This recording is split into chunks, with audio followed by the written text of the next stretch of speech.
प्यारे दोस्तों, स्वागत है आपका एक बार फिर ज्ञातवा में। और आज ज्ञातवा में जिस लाइफ स्किल की बात करेंगे वो है कम्युनिकेशन स्किल्स यानी संचार कौशल। इफेक्टिव कम्युनिकेशन यानी प्रभावी बातचीत का आधार क्या है।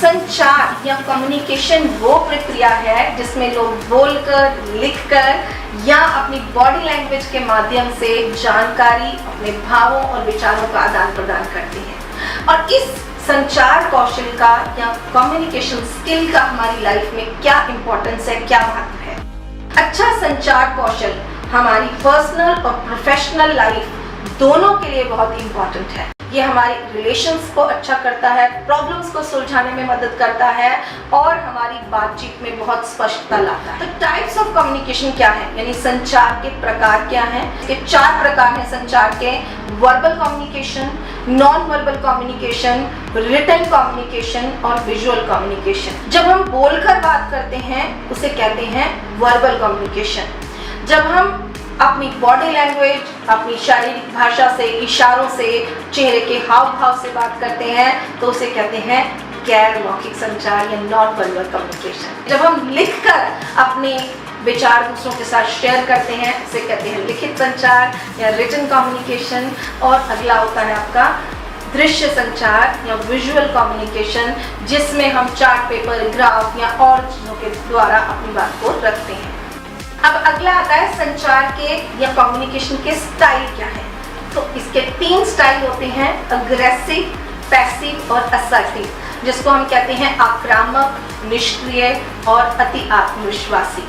ये जो संचार के 3 स्टाइल हैं यही बताते हैं कि आपका जो कम्युनिकेशन है वो कितना इफेक्टिव होगा। अग्रेसिव कम्युनिकेशन में जब सामने वाला बोलता है तो वो हमेशा दूसरों पर हावी होने की कोशिश करता है। कई बार वो अब्यूजिव हो जाता है, बहुत एरोगेंटली बात करता है, उसकी आवाज़ तेज होती है, बहुत डिमांडिंग होती है और उसकी जो बॉडी लैंग्वेज है वो भी बहुत ज़्यादा अग्रेसिव होती है। जो पैसिव कम्युनिकेशन होता है उसमें सामने वाला जो है वो हमेशा टकराव से बचने की कोशिश करता है, हमेशा अपनी बात को, अपनी ज़रूरतों को, अपने विचारों को हमेशा साइड में कर देगा और दूसरे की बात को हमेशा सामने रखेगा। उसमें हमारी जो बॉडी लैंग्वेज होती है वो बहुत ज़्यादा हेजिटेटिंग होती है, हम हेजिटेंट होकर बात करते हैं। पर जब हम असर्टिव कम्युनिकेशन करते हैं तब हमारी बॉडी लैंग्वेज, हमारा वर्बल कम्युनिकेशन दूसरों के साथ बहुत ज़्यादा इफेक्टिव होता है। हम बहुत सेल्फ कॉन्फिडेंस से बात करते हैं, अपनी सेल्फ रिस्पेक्ट का भी ध्यान रखते हैं और दूसरों की भावनाओं का भी ध्यान रखते हैं। आप बहुत ओपन और रिलैक्स्ड बॉडी लैंग्वेज में बात करते हैं और इसका परिणाम क्या होता है कि आपके जो दूसरों के साथ रिलेशंस हैं वो बहुत ज़्यादा अच्छे होते हैं। तीनों का अगर हम कंपैरेटिव एनालाइज करें, इसका एक विश्लेषण करें, तो जो आक्रामक वक्ता होता है, बोलने वाला होता है, जो बोल रहा है वो सिर्फ अपने आप पे ध्यान देता है, उसे दूसरों की कोई परवाह नहीं होती। जो पैसिव वक्ता होता है, निष्क्रिय होता है, वो हमेशा दूसरों का ध्यान देता है, दूसरे उसके बारे में क्या सोच रहे हैं वो अपने बारे में नहीं सोचता।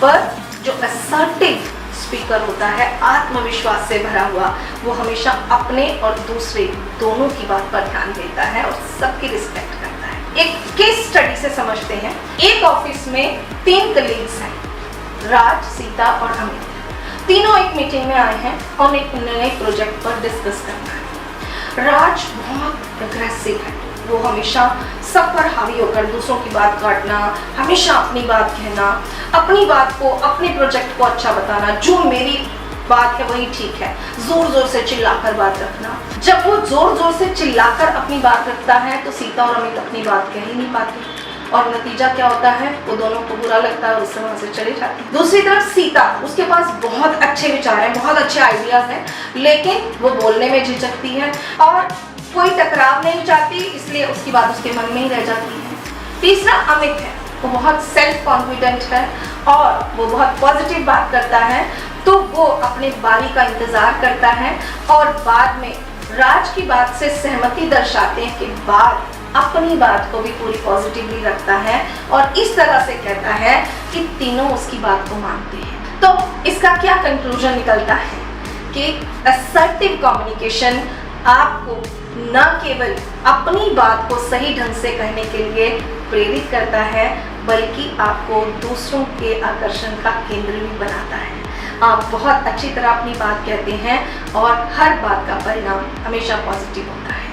प्यारे दोस्तों, मुझे पूरी उम्मीद है कि आपको ये वीडियो बहुत पसंद आएगा और आप एनसीसी में इस इफेक्टिव कम्युनिकेशन का जो पार्ट है इसको बहुत अच्छे से समझेंगे और बहुत अच्छी तरह से अपनी लाइफ में इसको अप्लाई भी करेंगे और बहुत अच्छे ग्रेड्स भी लेकर आएंगे। जय हिंद।